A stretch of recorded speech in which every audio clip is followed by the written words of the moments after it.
नमस्ते, मैं हूं Manisha. Welcome to RS only. एक बर्निंग क्वेश्चन कि इतने कम सिलेक्शंस क्यों निकलते हैं प्री से? फॉर्म भरते हैं 6-7 लाख लोग, राइट? कैंडिडेट्स कितने होते हैं? और इस बार क्योंकि यूपीएससी का एग्जाम थोड़ा सा वियर्ड ही था, it was not even difficult, it was just out of the way, right? थोड़ा सा अजीब सा पेपर था, तो बहुत सारे यूपीएससी के जो राजस्थान के स्टूडेंट्स रहे होंगे, स्पेशली राजस्थान के स्टूडेंट्स जो होंगे, वो ये सोचेंगे कि यार यूपीएससी बिगड़ गया मेरा, मैं आरएस का एग्जाम दे दूँ, राइट? तो नंबर ऑफ फॉर्म्स इस साल हो सकता है ज़्यादा बने, लेकिन सिलेक्शन फिर भी उतना ही होना है। कितनी सीट्स हैं? 607 सीट डिक्लेयर हुई हैं। ये बढ़ जाती हैं बाद में, लेकिन हम इसको बेंचमार्क मान के चल रहे थे। जो 607 सीट्स का जो फंडा है, इनके लिए कितने स्टूडेंट्स होते हैं जो मेंस में चाहिए इनको, ठीक है? क्योंकि फिर उतने प्री में इंटरव्यू में जाएंगे और इंटरव्यू के बाद में सिलेक्शंस होंगे, वो तो फाइनल चीज़ है, लेकिन प्री और मेंस है जहाँ पर एक्चुअली आपकी असली फाइट है। तो इतने कम स्टूडेंट्स क्यों सेलेक्ट होते हैं? इसका एक बहुत प्राइमरी, बहुत ही सिंपल अंडरस्टैंडिंग का आंसर ये है कि कॉपीज़ कम चेक करनी पड़ेंगी, राइट? अगर 6 लाख बच्चे हैं और हम मान लेते हैं कि 20% को पास कर रहे हैं, तो बहुत सारे स्टूडेंट्स, बहुत सारी कॉपीज़ हो गई मेंस की। कहाँ से लाओगे इतनी मैन पावर चेक करने वालों की, राइट? यस, लेकिन इसका एक डिफरेंट रीज़न भी है और उस रीज़न को अपन डिस्कस करते हैं। बट उससे पहले मैं आपको बता दूं दैट RS ओनली एक सेमिनार कंडक्ट करने वाला है 21 जून को सुबह 11 बजे ना। क्या स्पेशल है इसमें? मेन चीज़ यही स्पेशल है कि जो आपके पास में अभी प्री एग्जाम का टाइम बच गया है, इस टाइम को आप बेस्ट कैसे यूटिलाइज कर सकते हो। पढ़ाई सबको करनी है, येस पता है, रिविजन भी करना है, पता है, but how to do it? Mock test solve करने हैं, how to do it? Improvement चाहिए, हाउ टू डू इट? कौन से टॉपिक्स हैं जिसको मुझे प्रायोरिटाइज करना चाहिए, नहीं करना चाहिए, मेरा कौन सा वीक पॉइंट है, मैं उसको कैसे इंप्रूव कर सकती हूँ या कर सकता हूँ? ये सारे जो क्वेश्चंस जो अब बर्न करने लग गए हैं ना, राइट, इन क्वेश्चंस का आंसर देने के लिए ही सेमिनार लाया गया है। और इस सेमिनार में जो भी आंसर करने वाले होंगे वो कौन होंगे? जो ऑलरेडी RS एग्जाम में टॉप रैंकर्स में सेलेक्ट हो चुके हैं। तो एक्सपीरियंस जिनको ऑलरेडी है इस टाइम पीरियड का और प्रिपरेशन का और सिलेक्शन का, दे विल बी हियर, ठीक है? तो सेमिनार अटेंड करना है। कैसे करोगे? ये QR कोड दिख रहा है, इसको स्कैन कर लो और रजिस्ट्रेशन कर लो ना। अगर ये नहीं होता है या ये नहीं करना है तो डिस्क्रिप्शन बॉक्स में एक रजिस्ट्रेशन फॉर्म है और एक फ़ोन नंबर है, दोनों में से कोई भी ऑप्शन लो, लेकिन बिना रजिस्ट्रेशन नहीं। रजिस्ट्रेशन कराओ एंड देन कम ओवर ये, और फिर जो भी परेशानी है ना अपन उसको डिस्कस करते हैं, राइट? अपन टॉपिक पे आते हैं कि भाई क्यों कम सेलेक्शंस लिए जाते हैं, राइट? कम से कम लिखने का मौका तो दो। बहुत सारे कैंडिडेट्स ऐसे होते हैं, ये सोचते हैं कि भाई प्री मेरे से नहीं क्लियर हो रहा। क्यों? क्योंकि प्री में बहुत ज़्यादा फैक्चुअल नॉलेज चाहिए, मुझे फैक्ट्स नहीं आते हैं, लेकिन मेरे को लिखना बहुत अच्छा आता है, मेरे कंसेप्ट बहुत अच्छे हैं, तो कम से कम मुझे मेंस लिखने का अधिकार होना चाहिए। और आपका आर्ग्यूमेंट वैलिड भी है, लेकिन उनको जो एडमिनिस्ट्रेशन है उनको चलाने के लिए ऐसे लोगों की ज़रूरत है जो जैक ऑफ ऑल ट्रेड्स होते हैं, जिनको फैक्ट्स भी पता हो, जिनको प्रॉब्लम सॉल्व करना भी आता हो, जिनको प्रॉब्लम का जड़ का भी पता हो, प्रॉब्लम की हिस्ट्री का भी पता हो, प्रॉब्लम के सॉल्यूशंस के ऑप्शंस भी पता हो और उनका एग्जीक्यूशन भी समझ में आए। तो ये सारी की सारी इश्यूज़ को डील करने के लिए आपको कुछ ना कुछ बेसिक फैक्ट्स की भी ज़रूरत होती है। तो अगर आपके फैक्ट्स लर्न करना आपको नहीं अच्छा लगता या नहीं अच्छे हैं, तो पहली बात तो इस क्वालिटी को अभी उठाना शुरू करो। बिना फैक्ट्स के RS एग्जाम नहीं निकलेगा, ठीक है?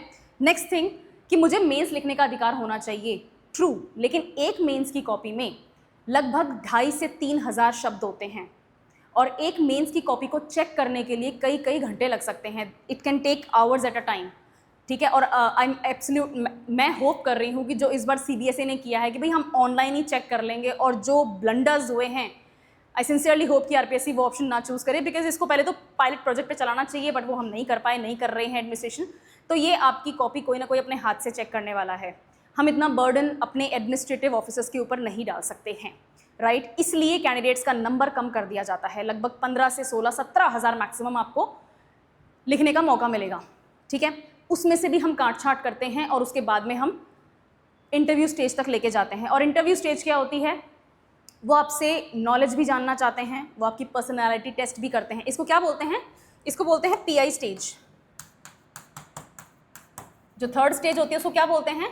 PI stage. आपकी पर्सनैलिटी कैसी है, आपने कैसे कपड़े पहन रखे हैं, आप कैसे मे आई कम इन सर या मैम बोल के कैसे बैठते हो, the way you are talking to them, आपका टोन कैसा है, आपका पिच कैसा है, आपके आंसर्स, जो भी आप बात कर रहे हो, चाहे वो अदरवाइज कोई भी आपकी कॉमन लाइफ का कोई पार्ट है उसको लेके बात कर रहे हो या फिर आप एकेडमिक बात कर रहे हो, the way you start answering them, the way you hold your sight with them, आप कैसे नजरें मिला रहे हो, all these things are very important. ये आपका पर्सनैलिटी इंटरव्यू स्टेज होता है, पर्सनल इंटरव्यू स्टेज, राइट? तो यहाँ पर वो आपका इंटरेक्शन चेक करते हैं। वहाँ तक पहुँचने के लिए मेंस क्लियर होना चाहिए और मेंस तक पहुँचने के लिए प्री क्लियर होना चाहिए, राइट। तो पहली चीज़ तो ये हो गई। Now I want you to focus on this also कि प्री में एक और चीज़ होती है जो आरपीएससी, और सिर्फ आरपीएससी नहीं, यूपीएससी भी इनफैक्ट एक चीज़ टेस्ट करते हैं। वो जानना चाहते हैं कि आप कितने सीरियस हो, ठीक है। बहुत गिनती के कोई आप टिप्स पे गिन सको, 1 या 2 मैक्सिमम 3 लोग ऐसे होते हैं जो बोलते हैं कि यार इतनी पढ़ाई नहीं थी लेकिन मेरा निकल गया, अब मेरे को मेंस की तैयारी करनी है। पहली बात तो आपकी स्ट्रैटेजी गलत है, आपको प्री और मेंस दोनों को एक साथ प्रिपेयर करना है, स्पेशली अभी जब आपके पास में 6 साढ़े 6 महीने बाकी हैं। तो आप शुरू के 3 से 4 महीने मेंस के साथ में तैयारी करो। लेकिन अगर आपको कभी कोई ऐसा कोई बोलता हुआ मिल जाता है ना कि यार बाई चांस हो गया, मैंने इतनी पढ़ाई भी नहीं करी थी जितनी बताते हैं, इसमें 2 ही कंडीशंस हो सकती हैं, या तो वो ऑलरेडी एक्सपीरियंस्ड है इस एग्जाम को लेकर, उनकी तैयारी करी हुई है, या फिर वो झूठ बोल रहे हैं। तो ऐसी बातों में नहीं आना है, ठीक है। अगर आप ऐसी बातों में आओगे कि बिना पढ़े भी निकल जाता है या फिर बाई चांस भी होता है, किसी किसी का लक भी होता है, तो भैया लक वक काम ना करता, आपकी पढ़ाई ही काम करेगी, ठीक है। वो टेस्ट करते हैं कि आप कितने सीरियस हो। क्वेश्चंस का फॉर्मेट ऐसा होता है, क्वेश्चंस की वर्डिंग ऐसी होती है, ऑप्शंस ऐसे होते हैं, क्वेश्चंस को सेट करने की जो सीक्वेंस है ना वो भी ऐसी ही होती है कि अगर कोई ऐसा डिफिकल्ट क्वेश्चन आ जाता है और स्टूडेंट्स पैनिक करते हैं तो उनको नेक्स्ट क्वेश्चन हैंडल कर पाने की क्षमता उनमें है या नहीं है, वो ये टेस्ट करते हैं, राइट। अगर आपको शुरू के 4 क्वेश्चंस नहीं आए और आपने उन क्वेश्चंस का या तो नहीं आंसर दिया या गलत आंसर दिया या फिर पैनिक कर गए, और उसके बाद में जो क्वेश्चंस आ रहे हैं चाहे आपके पढ़े हुए हों चाहे आपको आते हों, लेकिन अगर आपने पैनिक कर लिया तो आप उन क्वेश्चंस को भी बिगाड़ दोगे।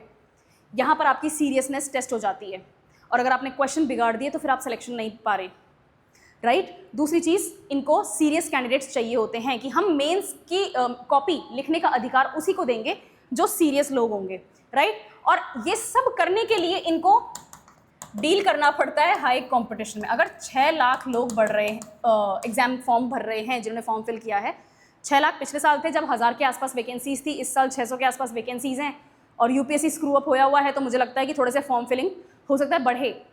आपका कॉम्पिटिशन बहुत हाई होगा।